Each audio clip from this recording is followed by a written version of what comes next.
You add some new players that bring obviously a different element as well. We still.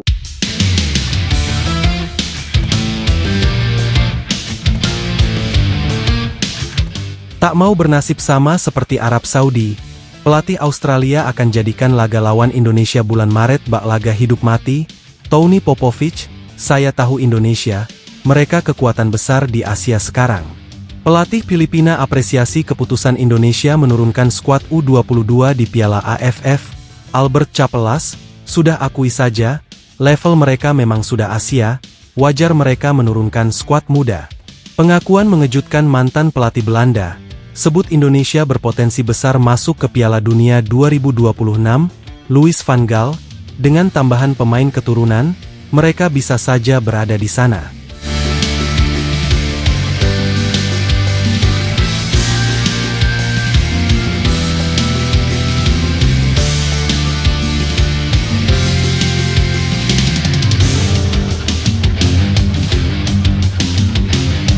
Timnas Australia nampaknya sangat mewaspadai laga melawan Indonesia pada bulan Maret mendatang.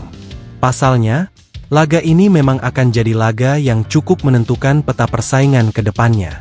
Australia bisa berpotensi jadi runner-up dan auto lolos ke Piala Dunia jika berhasil melibas Indonesia, karena mereka akan menjauh dari beberapa tim lainnya yang kemungkinan juga akan dihajar Jepang. Namun sebaliknya, jika saja Indonesia berhasil menang atas Australia, Indonesia tentu juga akan membuka asa peluang lolos langsung, karena dua laga berikutnya setelah itu adalah lawan yang cukup seimbang. Andai menang lawan Australia, terus di laga berikutnya kembali menang lawan Bahrain di GBK, tentu itu akan jadi angin segar bagi Indonesia. Terlebih di bulan Juni, Indonesia juga masih memainkan laga kandang melawan Cina, sebelum akhirnya di laga penutup melawan Jepang.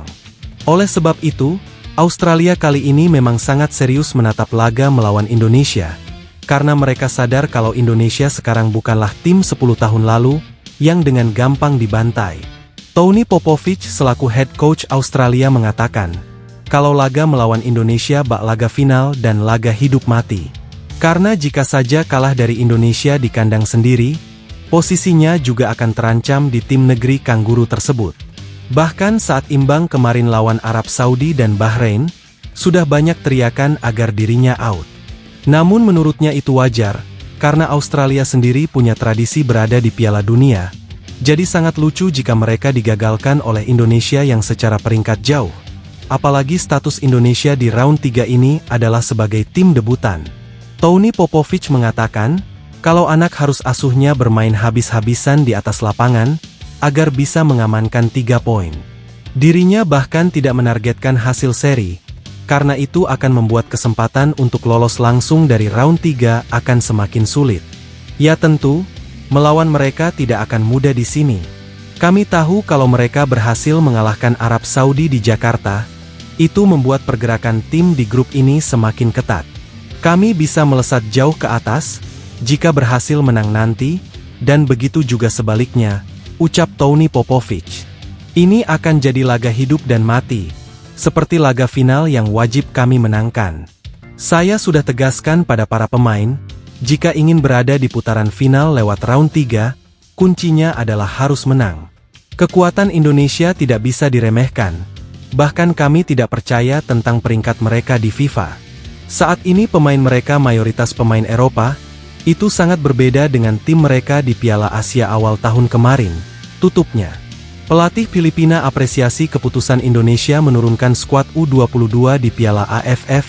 Albert Capelas, sudah akui saja, level mereka memang sudah Asia, wajar mereka menurunkan skuad muda.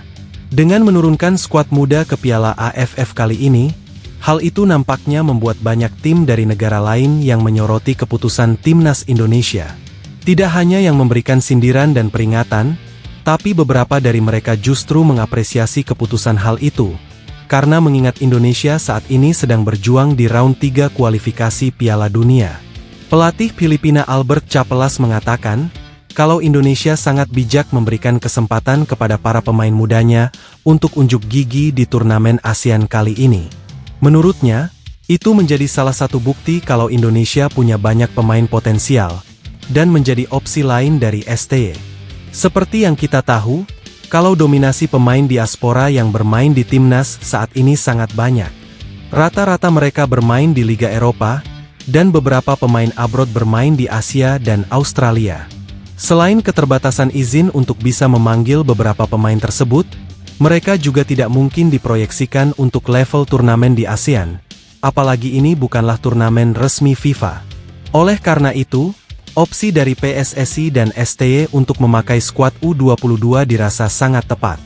Berikutnya skuad U22 ini akan diproyeksikan bermain di SEA Games Thailand tahun depan, dan pemain yang berpotensi bermain bagus di sini, kemungkinan besar akan diangkut STY ke skuad round 3 Maret mendatang. Sudah akui saja level mereka sudah Asia, dengan skuad mereka di Piala AFF saat ini, itu sudah membuktikan kalau mereka tidak tertarik lagi dengan gengsi juara di sini, ucap Albert Capelas. Mereka belum pernah memenangkan piala ini, tapi mereka punya potensi besar di level yang jauh lebih tinggi. Pemilihan pemain saat ini membuktikan, kalau pemain mereka sangat banyak dan punya potensi luar biasa, tutupnya. Pengakuan mengejutkan mantan pelatih Belanda, sebut Indonesia berpotensi besar masuk ke Piala Dunia 2026, Louis van Gaal, dengan tambahan pemain keturunan, mereka bisa saja berada di sana. Kiprah timnas Indonesia di round 3 babak kualifikasi kali ini, nampaknya disorot oleh banyak orang di seluruh penjuru dunia. Tidak hanya kawasan ASEAN, Asia, yang terheran-heran, bahkan di pelosok dunia dan bagian Eropa juga ikut menyoroti hal yang sama. Menurut sebagian dari mereka, bagaimana bisa Indonesia yang berada di peringkat ratusan dunia, bisa bersaing di ronde 3 kualifikasi Piala Dunia. Meskipun pertanyaan itu langsung dijawab dengan masuk akal, yaitu dengan tambahan amunisi pemain keturunan berdarah Indonesia-Belanda, namun tetap saja keheranan itu masih saja terjadi. Memang beberapa pemain keturunan Indonesia yang dinaturalisasi bukanlah pemain top di Eropa, bahkan sebagian mereka masih bermain di kasta kedua liga, dan di kelompok umur. Hanya ada 3 atau bahkan 4 pemain yang bermain di liga top dunia yang mengisi skuad timnas saat ini.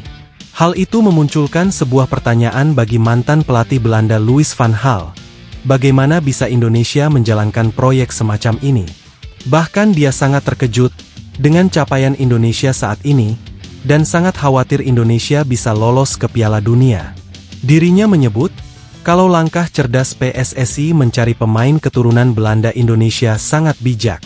Dia pun mengatakan, kalau keberhasilan Indonesia saat ini adalah berkat tambahan amunisi baru pemain dari Belanda, karena jika hanya mengandalkan pemain binaan liga lokal di Indonesia, dia pikir itu sangat mustahil.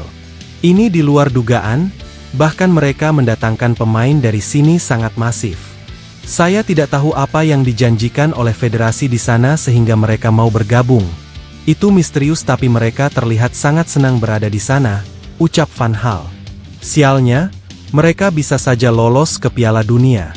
Itu bukan mustahil, karena permainan mereka saat ini cukup stabil. Mereka juga kemungkinan tidak akan berhenti mencari pemain keturunan di sini. Itu membuat kami sedikit bertanya-tanya. Ya saya tidak bisa banyak bicara, tapi federasi sepak bola mereka bekerja bagus, tidak ada yang salah dari proses itu diakui FIFA dan hasilnya legal, tutupnya. Wah gimana pendapat kalian guys? Jangan lupa tinggalkan komentar kalian di bawah.